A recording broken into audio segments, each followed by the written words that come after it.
Kirby Superstar was the beginning for a bunch of Kirby game goodness that's continued to grow within the series over time. A couple of those being Kirby's hats and having helpers.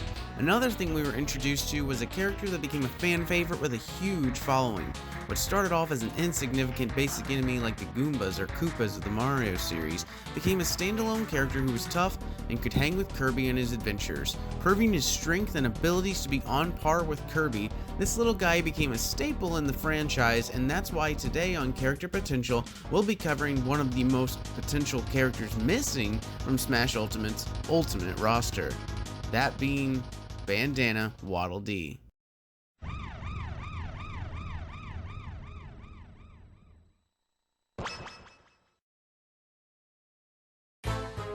Bandana Dee has quite a few things going for him, and to be honest, I'm surprised it hasn't happened sooner. He's extremely popular and hailing from Poppy Sakurai's own darling series.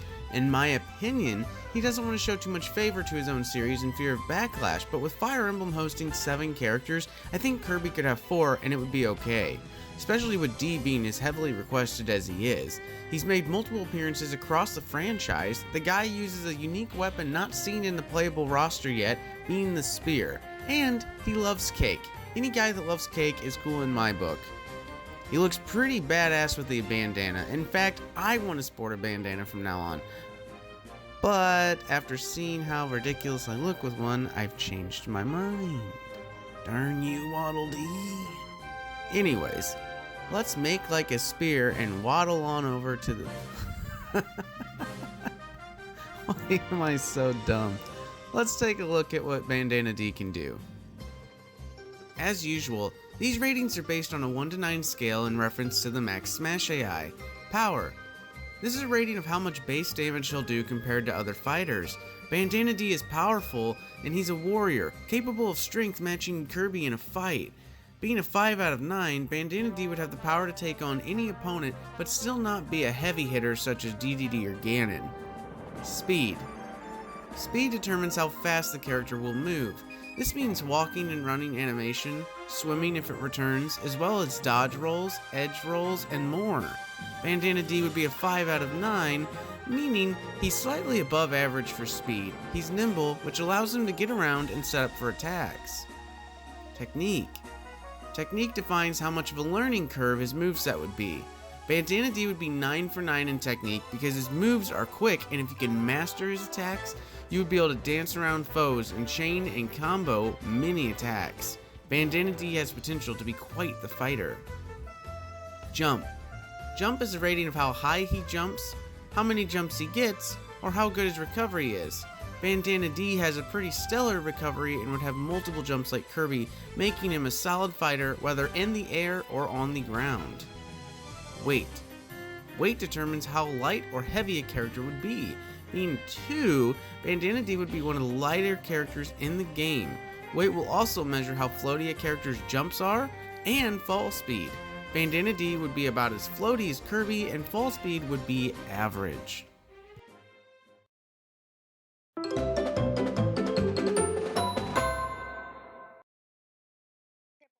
For the neutral B special, Bandana Dee would throw a spear horizontally across the stage, doing minor damage and knockback.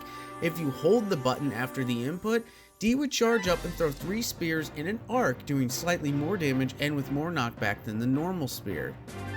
For the forward B special, Dee would swoop across the stage in a lightning fast multi-thrust attack that does average damage and minor knockback, which is good for starting combos. Bandana Dee's up special would be the Waddlecopter. Dee would spin the spear overhead like a helicopter, allowing him to rise up and travel either to the left or right. It makes for a great recovery because it gives you some vertical distance as well as horizontal. The attack can also catch opponents in the spinning spear for a damaging multi-hit attack similar to Yoshi's down air, making it really good for anti-air game. The down B special would be the elemental ability. Bandana Dee holds up his spear and a heart appears overhead. Almost like Shulk's Monado arts, this would give Dee access to cycle through Sizzle, Splash, Zap, Blizzard, and Bluster elemental abilities for the spear. Each of these abilities would give Bandana Dee's spear attacks an extra bit of kick, creating all kinds of attack potential, leaving opponents guessing. Sizzle.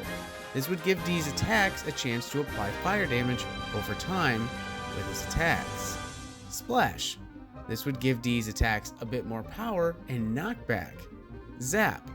This would give Dee's attacks a chance to temporarily stun lock opponents, leaving them open for combos. Blizzard. This would give Dee's attacks a chance to temporarily freeze opponents, similar to the Ice Climber's forward B special. Bluster. This would lower the damage Dee deals with attacks, but would greatly increase attack knockback power.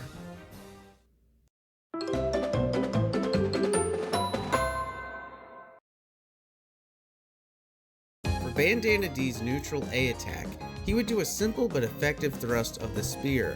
The full combo would be a multi-thrust that ends with a large pullback stab. The forward A tilt would be a Palutena-style spear spin attack that can multi-hit opponents, average damage, and minor knockback. For the up A tilt, Dee would do a two-handed thrust of the spear. This attack is powerful, but the hitbox is tough to connect, so practice timing. The down tilt would be a downward thrust of the spear. For the aerial versions, the neutral air would be a basic thrust, same damage and effects apply. The forward air would be an aerial version of the spinning spear attack, same rules and effects apply to this attack as well. The up air would be an aerial version of the upward thrust, damage would be higher in the aerial version of the attack. The down air would be different from the grounded version. Bandana Dee would do a thrust of the spear straight down to the ground similar to Link's down air, causing him to drop. The tip of the spear will spike if hit, allowing Dee to bounce off an opponent and attempt another strike, high damage and average knockback. The back air would be a really cool backward thrust of the spear, but Bandana Dee would remain facing forward, looking like a badass.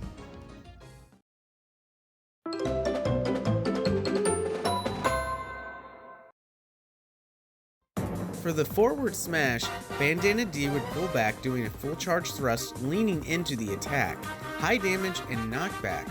The spear's tip does extra damage.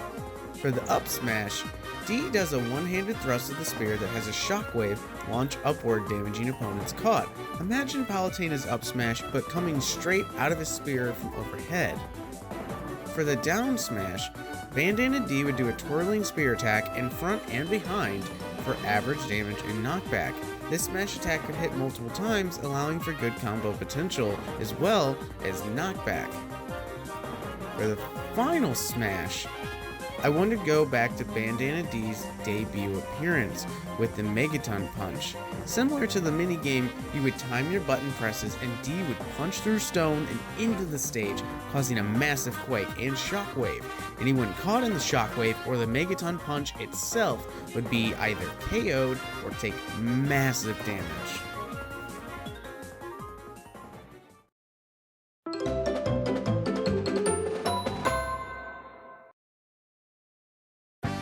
Bandana Dee would have 3 taunts. 1. Bandana Dee would do his victory dance from Kirby's Return to Dreamland.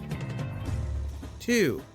Dee would take out his parasol, do a swirl, and strike a pose. 3. Bandana Dee would do a spear twirl overhead and pose.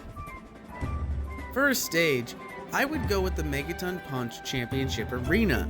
Not only is it the place where everything began for our Waddle Dee hero, it's a bright and colorful world that would have an opposite look of the darker, more serious tone of the Punch-Out boxing arena. For the Punch-Out arena, Bandana Dee's moniker would say The Legend of Dee, a callback to his Star Allies guest appearance. For his battle entrance, Bandana Dee would float down to the stage with the parasol. For his victory animation, Bandana Dee would do his victory pose from Kirby Star Allies, and last but not least, his victory theme would be shared with Kirby and King Dedede. Take a listen.